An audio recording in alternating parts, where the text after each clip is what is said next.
வன்னியர் சங்கம் சார்பில் வரும் 10ஆம் தேதி மகளிர் மாநாடு நடைபெற உள்ளதை அடுத்து மேடை, மின்விளக்கு என இறுதிக்கட்ட பணிகள் தீவிரமாக நடைபெற்றுக் கொண்டுள்ளது.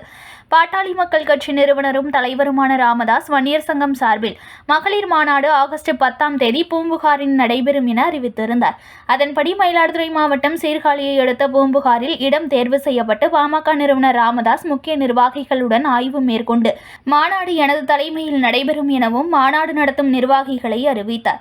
அதனைத் தொடர்ந்து கடந்த மாதம் 27ஆம் தேதி கௌரவ தலைவர் ஜி. கே. மணி தலைமையில் முக்கிய நிர்வாகிகள் மற்றும் மகளிர் அணியினர் கலந்து கொண்டு பந்தக்கால் முகூர்த்தம் நடைபெற்றது.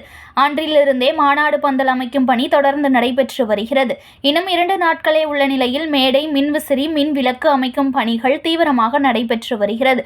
வரும் 10ஆம் தேதி மாலை 3 மணிக்கு கலை நிகழ்ச்சிகளுடன் தொடங்கும் மகளிர் மாநாட்டில் தமிழகம் மட்டுமின்றி பல்வேறு மாநிலங்களைச் சேர்ந்த 3 லட்சம் மகளிர்கள் பங்கேற்பார்கள் என கூறப்படும் நிலையில் வாகன நிறுத்தம் மற்றும் சாலைகளில் மின் விளக்குகள் என இறுதிக்கட்ட பணிகள் தீவிரமாக நடைபெற்று வருகிறது.